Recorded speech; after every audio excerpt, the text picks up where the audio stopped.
Hey guys, and welcome to a new Dungeon Defenders 2 video. I'm your host Mr. Peter, and let's learn about the Lavamancer's Fissure. Before we start this video, I want to say I really appreciate the love and support that you guys have given to this channel. Recently I've been getting lots of messages saying my videos have helped them get better at the game, which is great because that's exactly what each video is intended for, to be informative and helpful. So again, thank you guys so much, and I'll do my best to upload more DD2 videos.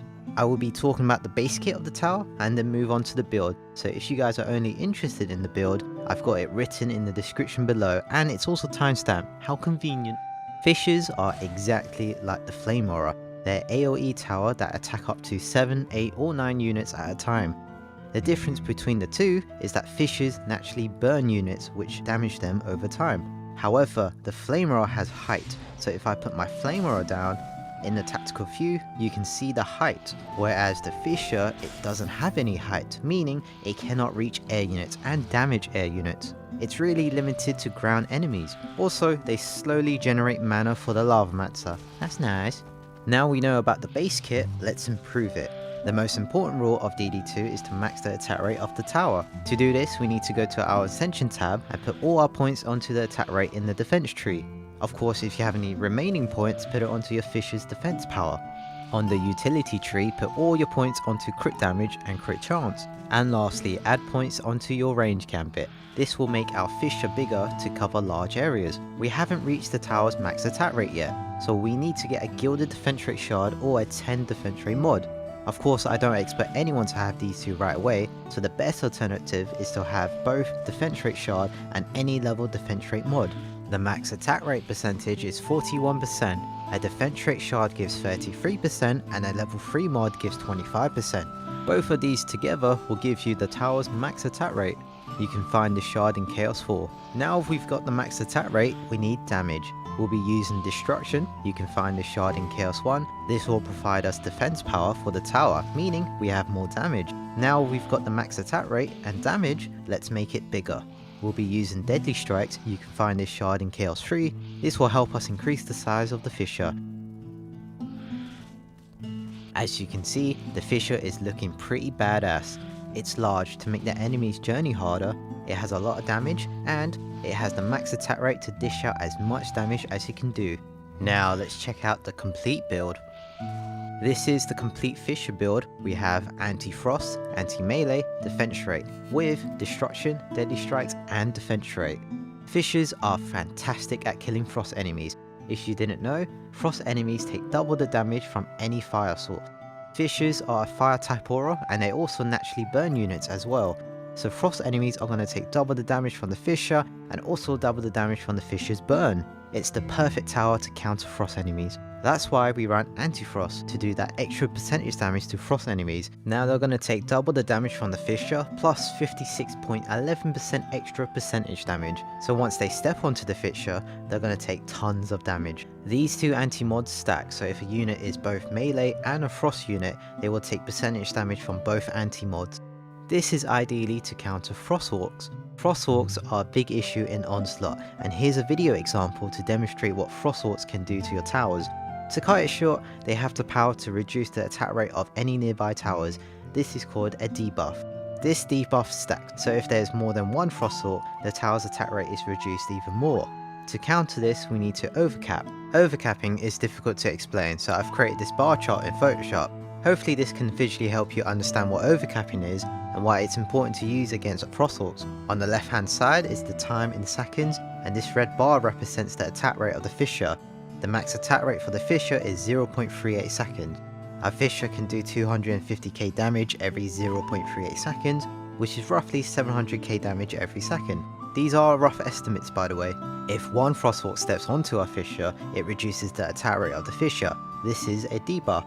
Frost Orc sometimes comes in groups or couples, so if we have two Frost Orc, the debuff stacks, meaning we are losing more attack rate. The Fissure was dealing 700k damage every second, now it's dealing 250k damage every 1.4-ish seconds. Because of the reduced attack speed, our Fissure is not dishing out as much damage as it can do. By the time we can kill one Frost Orc, more Frost Orcs are coming in, making our Fissure attack even slower. Eventually the frost enemies will walk past our defense because our Fissure is taking extremely long to attack. Now let's explain overcapping. Overcapping is stacking a lot of defense rate. By the way, no matter how much defense rate we have, the Fissures attack speed will always be 0.38 seconds because that's the max limit. This here is the extra defense rate, which cannot be used yet. When one Frost Orc steps onto our Fissure, we still have the max attack rate. This is because the Frost Orc is only reducing the extra defense rate that we have stacked up. Even from 2, 3 or 4 Frost Orcs, we still have the max attack rate. So our Fissure is constantly dealing 700k damage every second. Eventually they will reduce our attack rate, but we've built this Fissure to kill frost enemies. So once they step onto our Fissure, they're going to take huge damage and they're going to die very quickly. So when a Frost Orc dies, their debuff goes too. So these numbers are always going to go up and down. Any new Frost Orc will add a debuff, but any old Frost Orc that has died will minus the debuff. This is overcapping and it's extremely effective against Frost Orc. The more defense rate we have, the better we can maintain the max attack rate when the Frost Orc is debuffing it. This is why we are running both defense rate shard and mod. Of course we have destruction for the damage and deadly strikes to make our Fissure bigger. There's tons of Fissure builds out there. What they all have in common is that they use anti-frost to do the percentage damage to frost enemies and defense rate to overcap against Frost Orc. The third slot is up to you guys to experiment on. You can use Embermount Flames, Diverse Power, Tenacity. Again, lots of options, but if you want to keep it simple, give this build a try. It definitely does the job, and I'll show you guys later in this video. I've also been running these two relics. Both are situational Fissures that have been doing a fantastic job so far. If you have the time and tools to craft this, definitely give it a go. I know this is a lot to take in, so just to remind you guys that the build is written in the description below. You can copy and paste it or screenshot it. Now let's demonstrate the Fissure in Onslaught. Welcome back guys, and we are on floor 516. We have two beautiful frosty lanes here, Omega Squad Loader and Cyfrost Wampers. One will have tons of Frost Orc and the other will have a mixture of frost and casual enemies. Lucky for us, both frosty lanes have very easy mods. This lane has Enraged, enemies start weaker, and Proximity, the closer source of damage, the more damage it does. Proximity is ideally for traps and auras, and the Fissure is an aura, so it's going to do a lot more damage. How convenient. On the other lane, it has Powder on, which is the Fissure's best friend. Fissures naturally set enemies on fire, and that is considered as a condition. Being petrified is also a condition too, so we're already utilising the lane's mod. We'll be using the suggested Fissure, Anti-Frost and Anti-Melee. Normally I'll run the other two Fissure relics, Anti-Frost and Anti-Goblin, with Anti-Frost and Anti-Orc. But I did promise you guys that I will show off this build, so let's use this relic.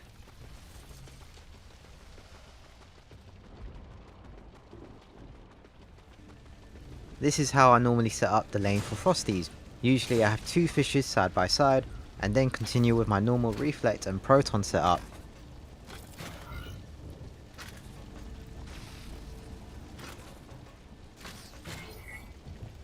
Have the booster in the middle, and lastly add the third Fissure at the back, just in case any frost units slip past. This setup costs 220 DU, a tad bit expensive, but that's fine. Usually you want each lane to cost 200 DU or less, but because we save some DU space from the other lanes, we can spend a bit more on these frosty lanes. You might have noticed I don't use the lightning strike auras on the frosty lanes. You don't need one, however if a boss does appear, then I'll have to place one. I actually don't have space for an extra Fissure, if I'm doing my math correctly, so what I might actually do is sell my other Fissure to keep it consistent. I can't have one lane overbuilt and the other lane underbuilt.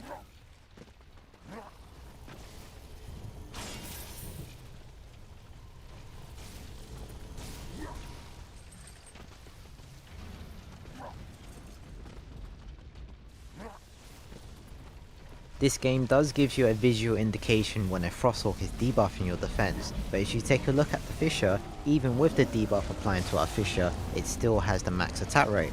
Remember, this lane does have a horde of Frost Orcs, so it's maintaining the max attack rate very efficiently.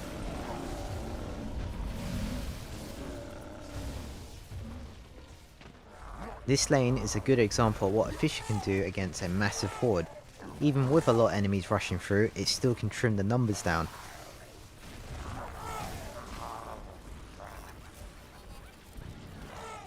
Fissures play a huge part when countering Frost Orc. The other crucial part is your Reflect Beam and Proton Beam. They both need to be overcapped. I'm actually making a video on how to counter frost enemies and countering different frosty lanes in the higher Onslaught, but that will be sometime in the future.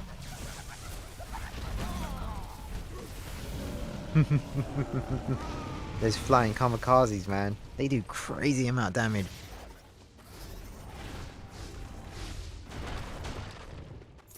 Awesome, the first wave is completed. You have a choice to upgrade your frosty lanes, but I'm actually going to upgrade the other lanes and these obelisks. Again, I'll make an obelisk build sometime in the future and explain the great uses it has in Onslaught.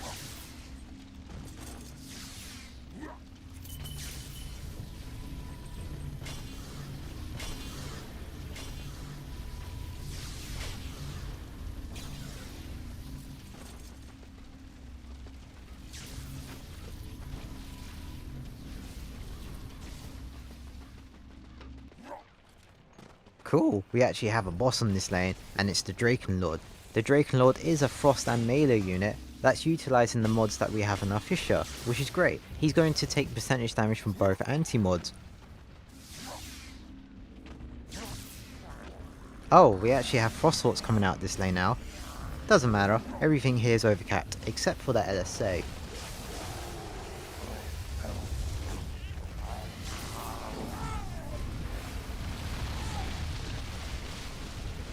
If we check the LSA whenever a Frost Orc comes, you can visually see the debuff from the stats.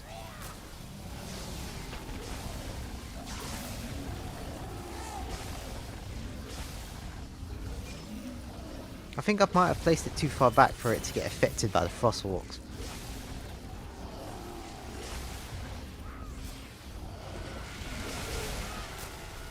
Hey, there you go. It got reduced by a tiny bit.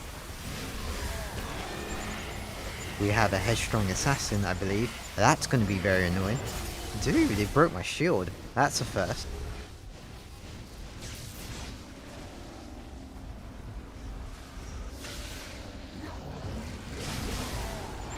Anytime now. There you go.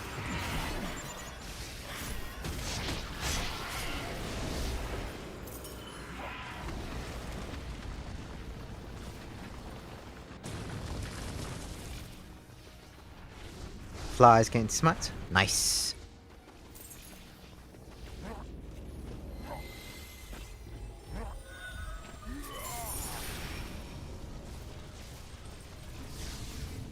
So it's headstrong and long shot. Makes sense why it took a while to kill it.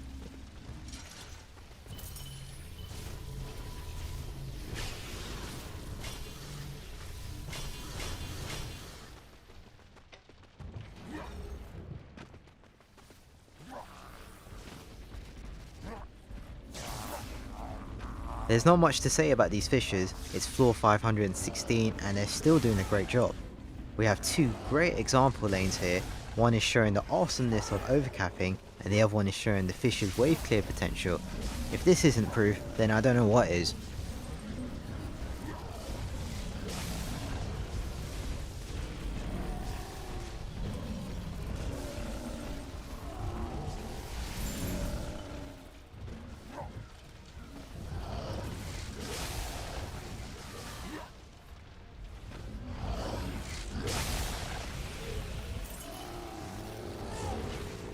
There's our 1 billion health ogre.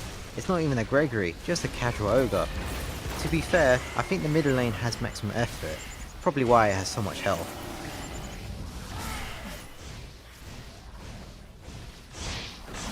Oof, that slash from the assassin took a chunk of my health. I've just realised that I have the wrong gear on my Lavamancer. I normally go tank on him, and I do believe it's my hero damage build. That explains why my shield keeps breaking. I'll have to check afterwards.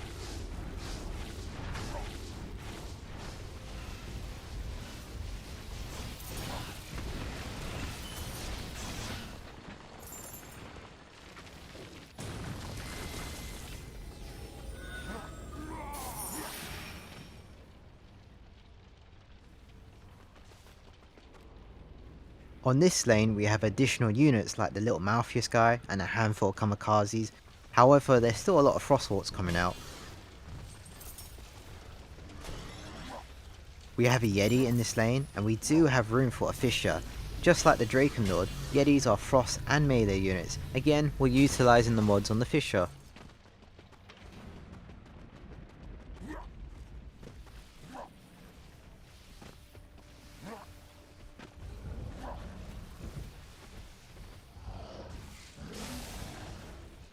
So this Fissure has 25 kills. Not bad, not bad.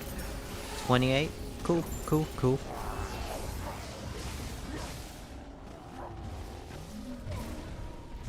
11 kills. 30 kills? That other Fissure's slacking. Oh. I think that actually dead here. Yeah, that's unfortunate. He actually shredded my health. I really need to change my gear after this.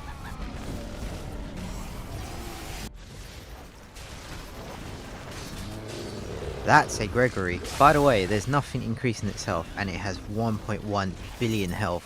Crazy.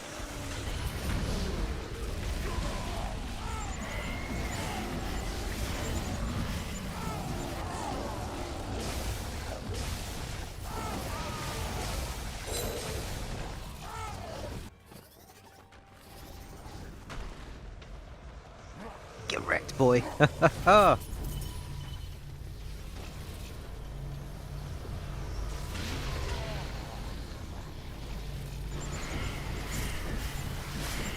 That's disgusting. How are none of them getting petrified? I know one of them is a headstrong, but surely the other one isn't. I don't know, man. I don't know.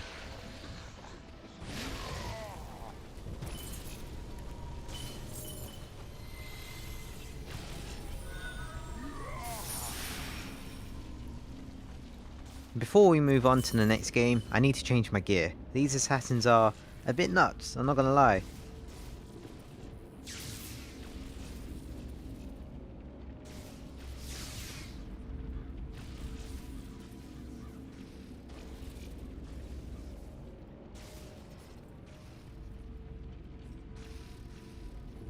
I have 2.3 million health and my bubble shield scales with hero health, so logically I shouldn't die to any assassins anymore.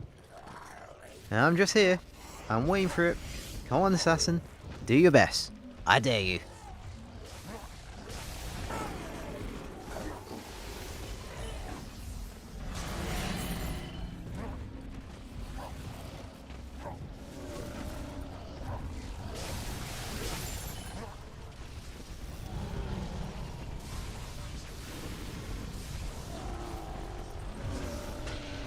Here we go.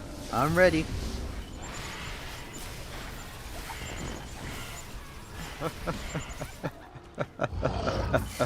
Out of all the options, I did not once expect a kamikaze to ruin everything. Oh, how I love this game. There's tears in my eyes.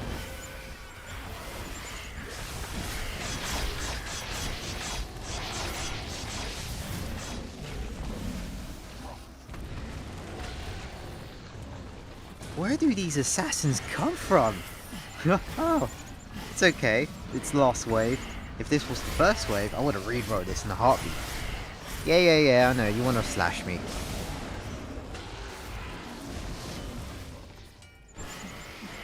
I learned something new there. You can't refresh the Lavamancer's bubble unless it's destroyed. Good to know. I'll remember that the next time.